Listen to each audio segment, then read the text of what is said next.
Guys, I will be dictating two passages every day, one general and one legal. So subscribe to my channel for latest updates. 5 seconds.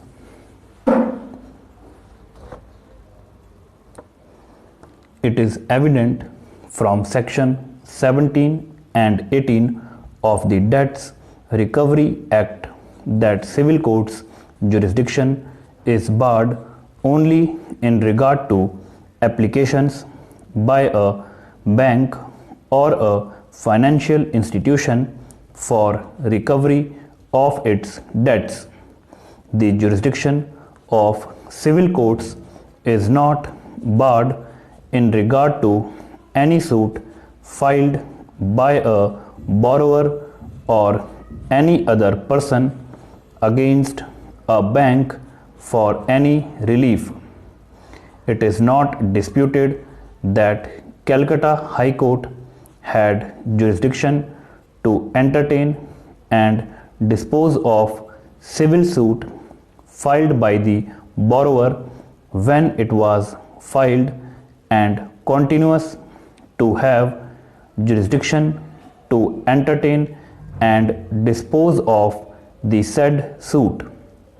There is no provision in the Act for transfer of suits and proceedings except section 31, which relates to suit proceedings by a bank or financial institution for recovery of a debt. It is evident from section 31 that only those cases and proceedings which were pending before any court immediately before the date of establishment of a tribunal under the Debts Recovery Act stood transferred to the tribunal. In this case, there is no dispute that the Debt Recovery Tribunal Calcutta was established long prior to the company filing civil suit against the bank. The said suit having been filed long after the date when the tribunal was established and not being a suit or proceedings instituted by a bank or financial institution for recovery of a debt did not attract section 31 para as far as subsections 6 to 11 of section 19 are concerned. They are merely enabling provisions. The Debt Recovery Act, as it originally stood, did not contain any provision enabling the defendant in an application filed by the bank / financial institution to claim any set-off or make any counter-claim against the bank / financial institution. On that, among other grounds, the Act was held to be unconstitutional. During the pendency of appeal against the said decision before this court, the Act was amended by Act 1 of 2000 to remove the lacuna by providing for set-off and counter claims by defendants in the applications filed by banks / financial institutions before the tribunal. The provisions of the Act as amended were upheld by this court in a case titled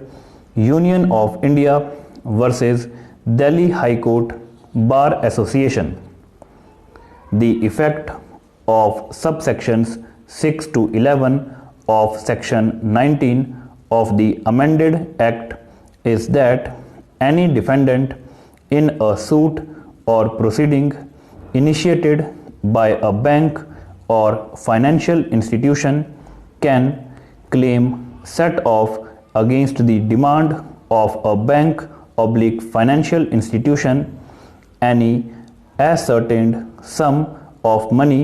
legally recoverable by him from such bank oblique financial institution and set up by way of counterclaim against the claim of a bank oblique financial institution any right or claim in respect of a cause of action accruing to such defendant against the bank oblique financial institution either before or after filing of the application, but before the defendant has delivered his defense or before the time for delivering the defense has expired, whether such a counterclaim is in the nature of a claim for damages or not. What is significant is that Section 17 and 18 have not been amended. Jurisdiction has not been conferred on the tribunal even after amendment to try independent suits or proceedings initiated by borrowers or others against banks oblique financial institutions, nor the jurisdiction of civil courts barred in regard to such suits or proceedings. The only change that has been made is to enable defendants